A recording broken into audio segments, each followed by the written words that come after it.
नमस्कार, आप देख रहे हैं इंडिया टीवी। आपके साथ मैं हूं मीनाक्षी जोशी। कहानी कुर्सी की शुरुआत हो चुकी है। विषय बहुत सारे हैं। चार बेहद खास मेहमान हमारे साथ स्टूडियो में मौजूद हैं। राकेश शुक्ला जी हमारे साथ हैं, राहुल महाजन जी, प्रोफेसर संगीत रागी जी, समीर चौंगांकर जी हमारे साथ स्टूडियो में मौजूद है। और आज सबसे पहले हम बात करने जा रहे हैं समानता की। समानता की परिभाषा क्या होती है?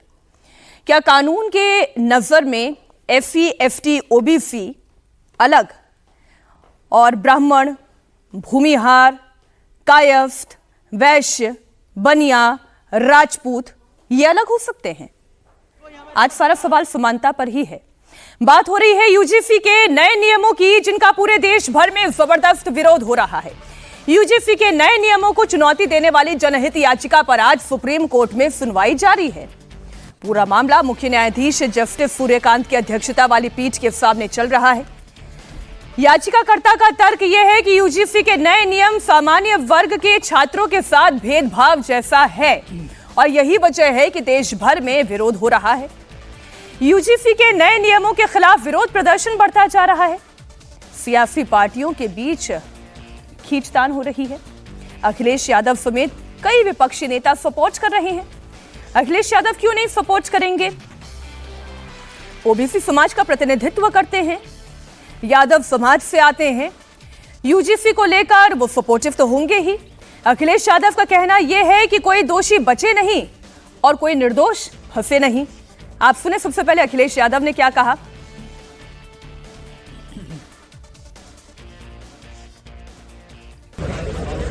दोषी बचे और अन्याय किसी के साथ। ये जो सवर्णों सर, जो सवर्णों का प्रोटेस्ट चल रहा है, आप उसको क्या लगता है आपको?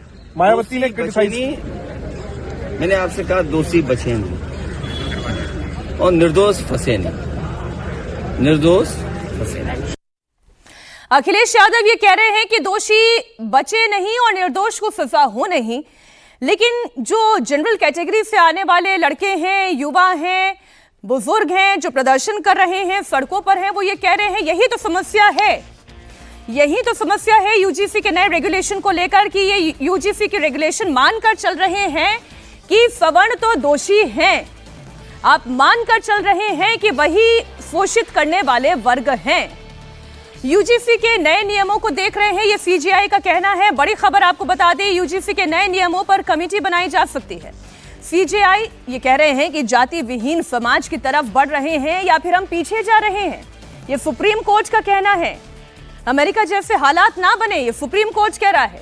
हॉस्टल में छात्र एक साथ रहते हैं, कैंपस में भेदभाव नहीं होना चाहिए। हमारी सहयोगी गौनिका अरोड़ा इस खबर पर लगातार नजर बनाए हुए हैं। इस वक्त चाहे वो SC हो, ST हो, OBC हो, जनरल कैटेगरी हो, हर कोई इस वक्त सुप्रीम कोर्ट की तरफ देख रहा है कि सुप्रीम कोर्ट के मद्देनजर समानता की परिभाषा क्या है। हम जानेंगे हमारी सहयोगी गौनिका से, लेकिन जो सुप्रीम कोर्ट कह रहा है कि हम केंद्र सरकार से जवाब तलब करेंगे, हम आगे जा रहे हैं या पीछे जा रहे हैं, ये जो बात कही जा रही है, मैं चर्चा को जरा खोल लेती हूँ। थोड़ी देर में गौनिका हमारे साथ जुड़ जाएंगी। कोर्ट में जो चल रहा है प्रोसीडिंग, उसको लेकर वो गौनिका आप जुड़ गई हैं, आप मुझे सुन पा रही हैं?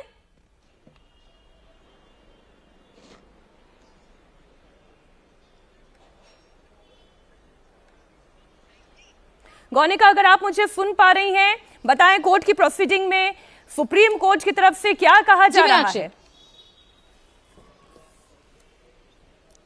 देखिए, इस पूरे मामले में जैसे हियरिंग शुरू हुई, एडवोकेट विष्णु जैन जो कि इस पूरे मामले पर खिलाफ थे, यानी कि UGC एक्ट के अगेंस्ट जो काउंसिल है, उनकी तरफ से ये कहा जा रहा था कि इस पूरे मामले में जो सेक्शन 3E है उसमें ऑलरेडी सारे कास्ट को कवर किया गया है, तो सेक्शन 3C को क्यों जोड़ा गया है, जो कि UGC एक्ट का नया एक्ट के तहत आया है। ऐसे में जो जनरल कैटेगरी है उसके खिलाफ डिस्क्रिमिनेशन होगा, उससे बिना उसे सुने ही उनके खिलाफ फैसले सुना दिए जाएंगे, उनको ही पहले अपराधी मान लिया जाएगा। और यही वजह है कि इसके खिलाफ उन्होंने कहा है कि इस एक्ट पर पहले स्टे लगा दिया जाए और उसके बाद इस पर विस्तारपूर्वक सुनवाई की जाए। और ये CJI ने आगे ये कहा है कि इस पूरे मामले में हम ये देखेंगे कि किसी भी तरीके से किसी भी छात्र के खिलाफ ऐसा कोई भी मुकदमा ना चले जिससे कि किसी भी कैटेगरी पे कोई असर हो। और कोर्ट ने ये भी कहा कि कैटेगरीज में जिस तरीके से डिवाइड किया जा रहा है वो भी गलत है, क्योंकि कोई स्टूडेंट, ये सवाल भी CJI ने उठाया कि मान लीजिए कि कोई स्टूडेंट साउथ से नॉर्थ कैंपस में आता है, यानी कि साउथ इंडिया से नॉर्थ में आके पढ़ता है या नॉर्थ इंडिया से साउथ में जाके पढ़ता है, तो उनके खिलाफ जब इस तरीके से वर्ड इस्तेमाल होते हैं तो उसमें क्या किया जाए। इस पे सॉलिसिटर जनरल से भी ये कहा गया कि आप कोई ऐसा सजेशंस दें, कोई ऐसी कमेटी बनाए, 2 से 3 मेंबर्स की ऐसी कमेटी हो जो कि इंटेलेक्चुअल हो, जो कि इस पूरे मामले में एक ऐसे डिसीजन पर आकर पहुंचे ताकि इस पूरे मामले में दोनों तरफ का जो पक्ष है उसको सुना जाए, किसी भी एक तरफ पक्ष की तरफ फैसला ना सुना दिया जाए। और यही वजह है कि सॉलिसिटर जनरल इस बात को माना है। हालांकि अभी फिलहाल कोर्ट ने कहा कि हम कभी ऑर्डर कोई पास नहीं करेंगे, लेकिन वो पहले इनिशियल हियरिंग्स में कहा। अभी क्योंकि हियरिंग चल रही है, एडवोकेट इंदिरा जयसिंह जो कि इस पूरे मामले में यूजीसी एक्ट जो लागू हुआ है उसके फेवर में है, उनका कहना है कि इस पूरे मामले में ये एक्ट सही तरीके से लागू हुआ है। लेकिन बार बार यही कहा जा रहा है कि इस पूरे मामले में जनरल कैटेगरी को ही सीधे अपराधी बनाया जा रहा है, जो कि यूजीसी एक्ट के खिलाफ जो काउंसिल्स हैं।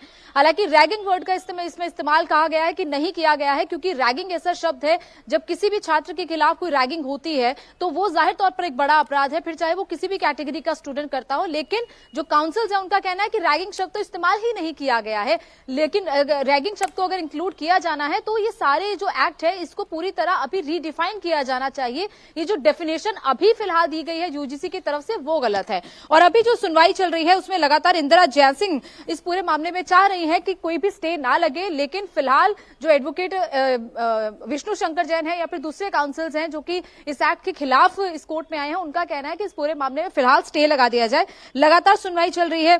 जो एडवोकेट इंदिरा जयसिंह कह रही है वो कह रही है कि एक पेंडिंग पिटीशन थी 2019 की, एक क्लैरिटी आप ये दे दें।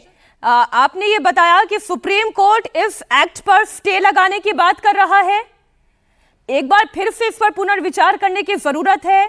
सुप्रीम कोर्ट सरकार एक बड़ी खबर बता दे, एक बड़ी खबर मीनाक्षी बता दे, जो यूजीसी रेगुलेशन 2026 का है उस पर एबियंस लग गया है, यानी कि वो फिलहाल अभी लागू नहीं होगा और 2012 के रेगुलेशन ही अभी कंटिन्यू रहेंगे।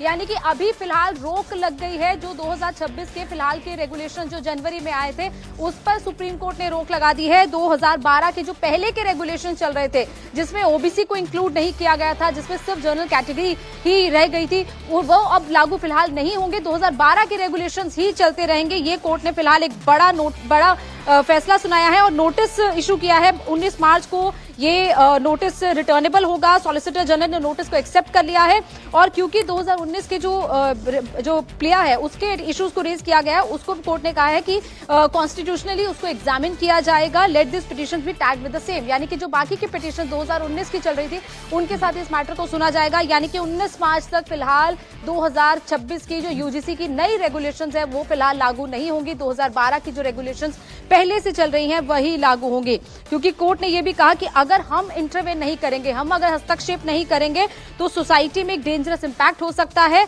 और ये सोसाइटी को डिवाइड कर सकता है, एक ग्रेट इंपैक्ट हो सकता है, ग्रेव इंपैक्ट हो सकता है, ये कोर्ट ने कहा है। यानी कि इस पूरे मामले में जो 2026 की रेगुलेशंस आई थी, जो कास्ट बेस्ड के हिसाब से डिस्क्रिमिनेशन वाला जो कोर्ट ने जो यूजीसी मैं जो खबर पढ़ रही हूँ, जो गौनिका बता रही है कि सुप्रीम कोर्ट ये कह रहा है, सुप्रीम कोर्ट ये कह रहा है the provisions are prima facie vague and capable of misuse। Supreme court ये कह रहा है कि जिस तरीके का रेगुलेशन तैयार किया गया है पहली नजर में इसका गलत तरीके से मिसयूज किया जा सकता है, इसका इस्तेमाल किया जा सकता है। Supreme court ask union to redraft the regulation. Supreme court केंद्र सरकार से इस रेगुलेशन को रीड्राफ्ट करने की मांग करता है। Till then its operation kept in abeyance, यानी कि तब तक इस लॉ को लागू नहीं किया जाएगा। 2012 तक जो रेगुलेशंस चल रहे थे उन्हीं रेगुलेशंस के आधार पर इक्विटी कमिटी आप कहते हैं या जो नियम पहले से प्रावधान थे तमाम यूनिवर्सिटीज में वही नियमों का पालन किया जाएगा। यूजीसी के नए नियमों पर रोक लगाने के बाद फिलहाल सुप्रीम कोर्ट ने कह दी है, ये बड़ी खबर आपको दे रहे हैं। ये मंडल कमंडल वाली लड़ाई तो तमाम बातें बात की है, लेकिन सुप्रीम कोर्ट में क्या तर्क हैं, कानून क्या कहता है, क्या कानून समानता की बात करता है। ये हम जातिवादी बढ़ते चले जा रहे हैं, हम कास्ट डिवाइड की तरफ बढ़ते चले जा रहे हैं, या फिर हम एक बार फिर से उसी मुहाने पर आकर खड़े हो गए हैं जहां ये पूछा जाता है भाई साहब कौन जात बा, है ना, कौन सी है आपकी जात। सुप्रीम कोर्ट ये कह रहा है कि आप हॉस्टल में रहने वाले छात्रों के ऊपर ये नियम लागू करने जा रहे हैं। वो ये कह रहा है कि नियमों की भाषा जो है वो अस्पष्ट है। वो ये कह रहे हैं कि कैंपस के अंदर भेदभाव ना हो। ये सुप्रीम कोर्ट की तरफ से कहा जा रहा है, नए नियमों का दुरुपयोग किया जा सकता है, ये सुप्रीम कोर्ट कह रहा है। ये बड़ी खबर आपको बता दें, ये जो जनरल कैटेगरी की मुहिम चल रही थी, यूजीसी के नए नियमों पर सुप्रीम कोर्ट की रोक इस जनरल कैटेगरी की जीत की तरफ एक बड़ी मुहर के तौर पर दिखाई दे रही है। हालांकि ये मामला यहीं खत्म नहीं हो जाता, इस पर अब केंद्र सरकार को जवाब भी देना होगा कि आपने जब ये नियम तैयार किए गए तो इसके पीछे मंशा आपकी क्या थी, नियमों में इतनी अस्पष्टता क्यों है। गौनिका, एक बार जल्दी से आप ये बता दें सुप्रीम कोर्ट की तरफ से और क्या बातें कही गई हैं। देखिए, बिल्कुल कोर्ट ने रोक लगा दी है 2026 के जो यूजीसी के रेगुलेशंस आए थे, जिसमें जनरल कैटेगरी जिसको लेकर बार बार विरोध कर रही थी, ओबीसी को इंक्लूड कर दिया गया था, बाकी कास्ट के साथ साथ इसमें एससी, एसटी और अदर बैकवर्ड कास्ट थे, इसमें जनरल कैटेगरी सिर्फ बाहर रह गई थी। और अब कोर्ट ने उस पर फैसला सुनाते हुए साफ कह दिया है कि इस पूरे मामले में ये जो यूजीसी एक्ट आया है, इस पर फिलहाल रोक लगा दी गई है। जो 2012 के रेगुलेशंस पहले के चल रहे थे, जिसमें ओबीसी इंक्लूड नहीं था, वही फिलहाल रेगुलेशंस चलते रहेंगे। जो अभी वाला एक्ट है वो फिलहाल स्टे रहेगा। इसके अलावा सुप्रीम कोर्ट ने सॉलिसिटर जनरल को नोटिस, केंद्र सरकार को नोटिस जारी किया है। सॉलिसिटर जनरल ने नोटिस एक्सेप्ट करते हुए ये कहा है कि इस पूरे मामले पर विचार किया जाएगा। और ये भी सीजीआई ने कहा है कि ये पूरा मामला बहुत वेग है, मिसयूज किया जा सकता है, यानी कि इसमें स्पेसिफिक नहीं बताया गया है। आप बनी रहिए हमारे साथ, मैं इस तरह चर्चा को स्टूडियो में लेकर आ रही हूँ। जो बात राकेश जी चर्चा चल रही थी और आज जो कोर्ट में जितनी भी प्रोसीडिंग के दौरान जिरह हुई हैं, मैं वही दर्शकों के सामने पढ़ देती हूं। सुप्रीम कोर्ट ये कहता है, सीजीआई ये कहते हैं कि prima facie language of the regulation there is complete vagueness. जो रेगुलेशन में भाषा का इस्तेमाल किया गया है वो स्पष्ट नहीं है, वो अस्पष्ट है, इसका गलत तरीके से इस्तेमाल किया जा सकता है। Some expert may advise remodulation, यानी कि इसे फिर से परिवर्तित करने की आवश्यकता है। इंदिरा जयसिंह ये कहती हैं कि नहीं, मैं ये साबित करूंगी, मैं आपको कन्विंस कर दूंगी कि दैट्स नॉट द केस। इस पर जो फिर सीजीआई कहते हैं वो बहुत इंपॉर्टेंट है। सॉरी, जस्टिस बागची ये कहते हैं कि we are looking to create a free and equitable atmosphere in university. हम क्या करना चाहते हैं? हम कॉलेजेस में एक ऐसा वातावरण तैयार करें जहां पर सबके पास समान अधिकार हो, समानता का भाव हो। We find no reason when 3E is subsisting as it was, how 3C became relevant. सारा मसला वो 3C पर आ गया, जिस पर इतने दिनों से कानूनी दावपेच पर चर्चा हो रही है कि हम आगे जा रहे हैं या पीछे जा रहे हैं।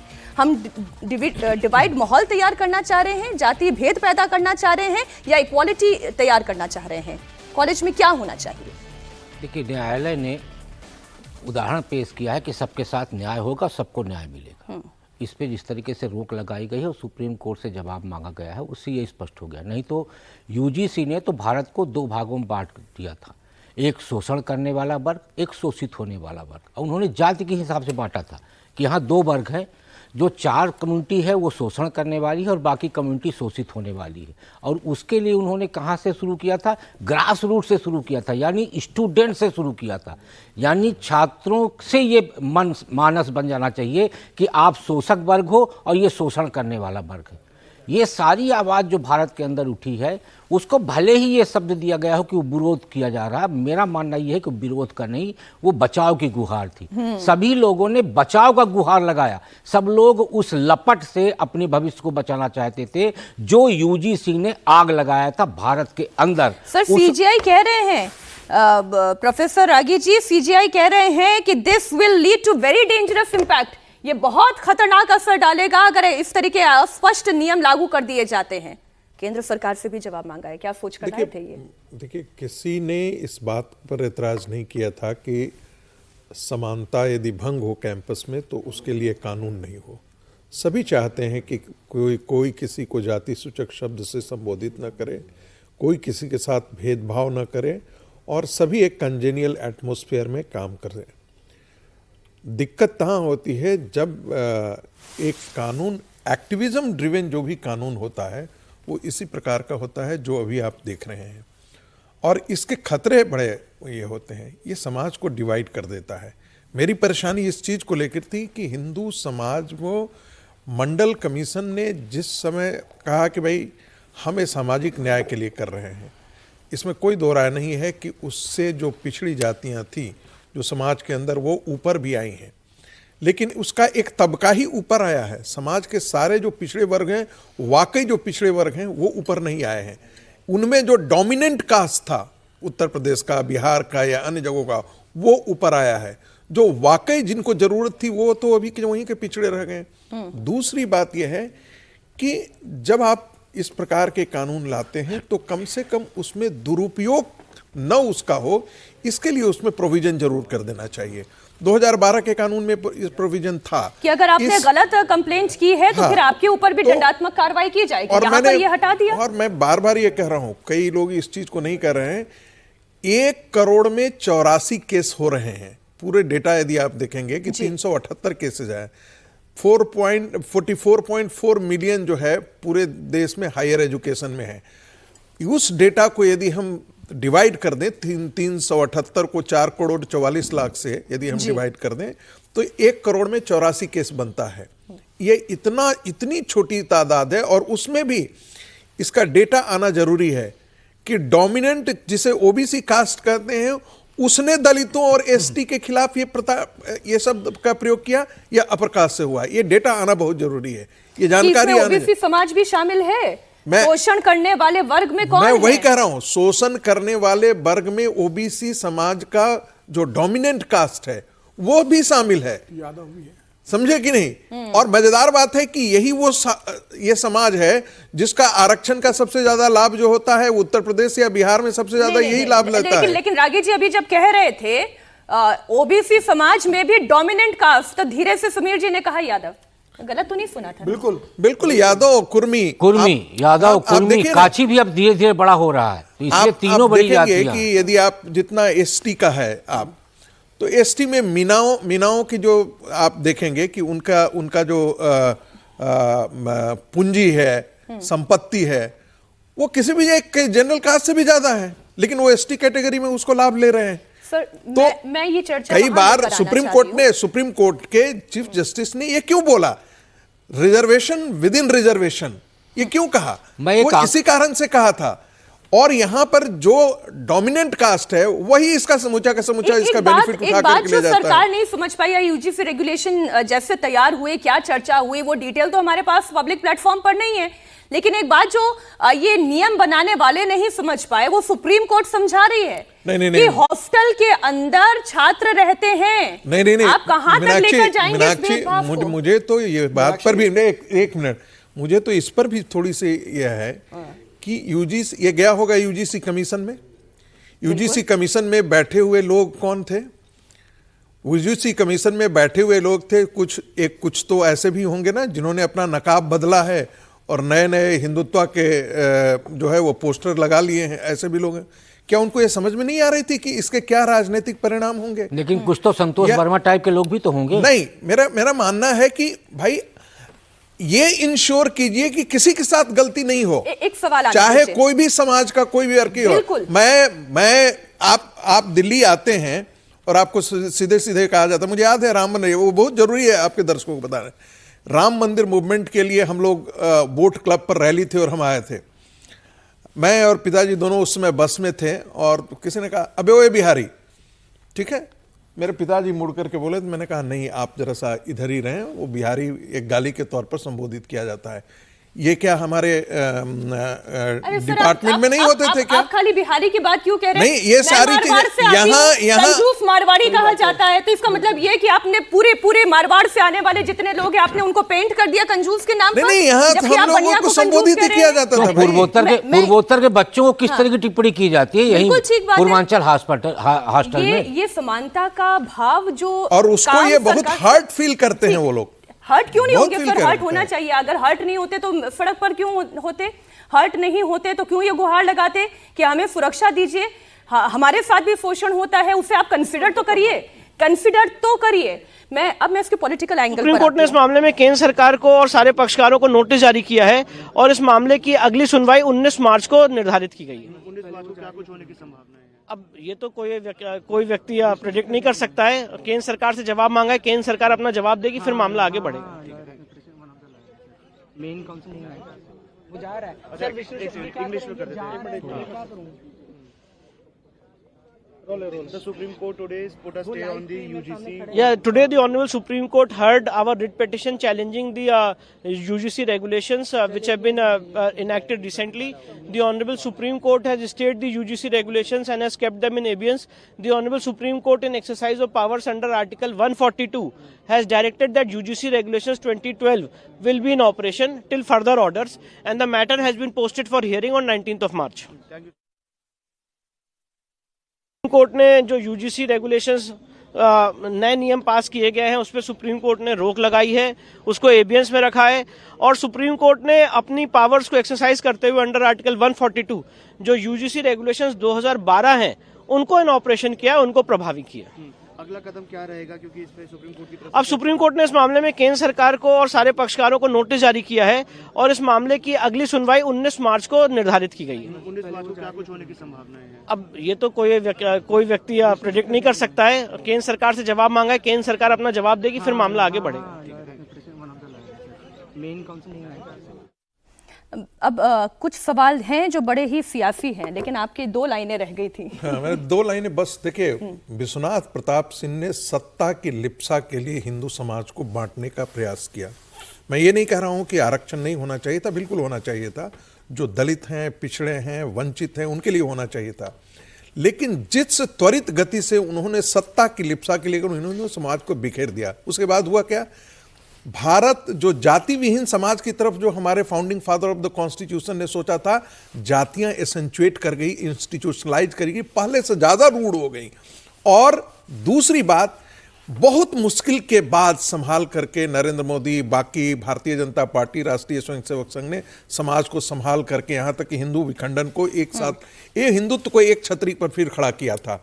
इस यूजीसी नियम के तहत जिस प्रकार से प्रतिरोध और विरोध शुरू हुआ, वो मेरे लिए सबसे ज्यादा खतरा और सोचने के लिए यही विषय दिया, हिंदू समाज में बिखराव फिर न हो और फिर हम मंडल कमंडल की राजनीति की तरफ न बढ़े। ये मेरी ज्यादा चिंता थी। ये राहुल गांधी का पिच था, ये राहुल गांधी के पिच से हम बाहर निकलना चाहते हैं। ये मैं तो फिर आपसे ये पूछना चाहती, मैं सवाल कुछ और लेकर आ रही थी समीर जी आपके पास, लेकिन रागी जी ने मुझे दूसरा एंगल दे दिया।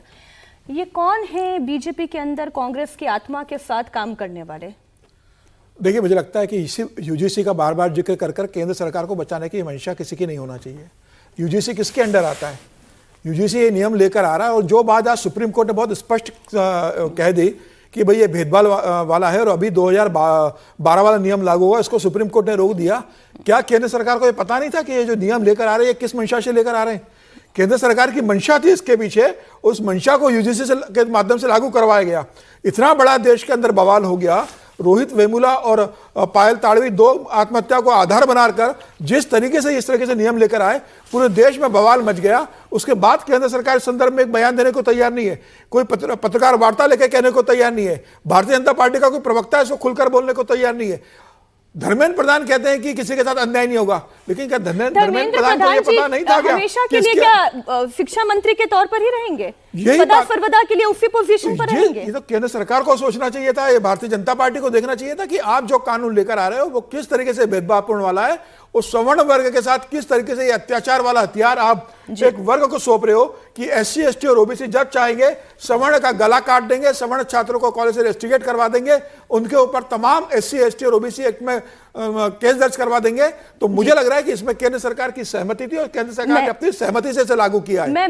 मैं अब लेकिन इसकी राजनीति पर राहुल जी आना चाहती हूँ, क्योंकि मैंने कई सारे अलग अलग विपक्षी दलों के प्रवक्ताओं को भी सुना, जिनका डंके की चोट पर कहना यह है कि जरा इसको वापस करके तो दिखाएं, जरा इसे वापस करके तो दिखाएं, और फिर हम सड़क पर आएंगे और फिर वो गिनती की बात करने लगे कि जनरल कैटेगरी से बैठने वाला यहाँ पर कितना है और फिर उनकी कैटेगरी से आने वाला सड़क पर कितना होगा। ये जो धमकी थी, वो धमकी क्या सरकार के लिए भारी पड़ने जा रही है? भारी पड़ चुकी है, पढ़ने नहीं जा रही, दोनों तरफ से पड़ रही है, और विपक्ष के लिए भी मुश्किलें इसमें हैं। देखिए, आप अभी हमने अखिलेश यादव को सुना था, तो वो ये कह रहे थे कि नहीं किसी तरह से जस्टिफाई करने की कोशिश कर रहे थे। उन्होंने पीडीए का नारा दिया है, तो क्यों नहीं जस्टिफाई? निर्दोष फंसे नहीं और दोषी बचे नहीं, बीच का कोशिश कर रहे हैं कि हम भाई पॉलिटिकली करेक्ट है, पीडीए उनका है ना। हाँ। तो पीडीए कैसे अगर बोलेंगे कि अच्छा ये नियम गलत हैं, तो उनके कॉन्स्टिट्यूएंसी का क्या होगा, उनके वोटर्स का क्या होगा?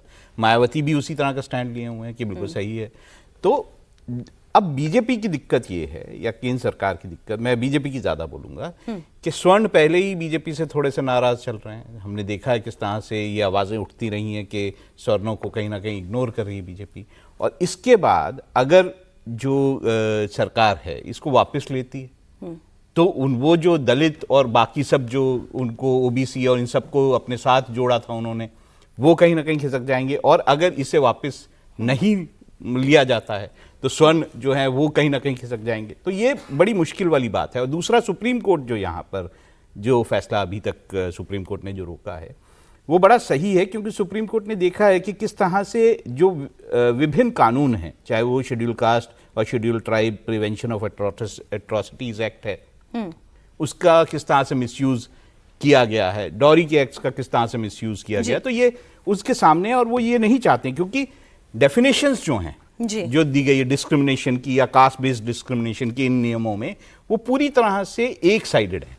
वो स्वर्णों को किसी तरह से प्रोटेक्ट नहीं करती हैं। डिस्क्रिमिनेशन तो स्वर्ण के खिलाफ भी हो सकता है ना, अपर जाति के लोगों के साथ भी हो सकता है ना। तो जब आप कास्ट बेस्ड डिस्क्रिमिनेशन कहते हैं उसमें शेड्यूल कास्ट, शेड्यूल ट्राइब और ओबीसी रखते हैं सिर्फ, भाई आप डिस्क्रिमिनेशन तो किसी के खिलाफ भी हो सकता है। तो उस तरह से नियमों का इसलिए सुप्रीम कोर्ट ने जो आज कहा ना कि पहले तो इस एक्ट की भाषा ही अस्पष्ट है।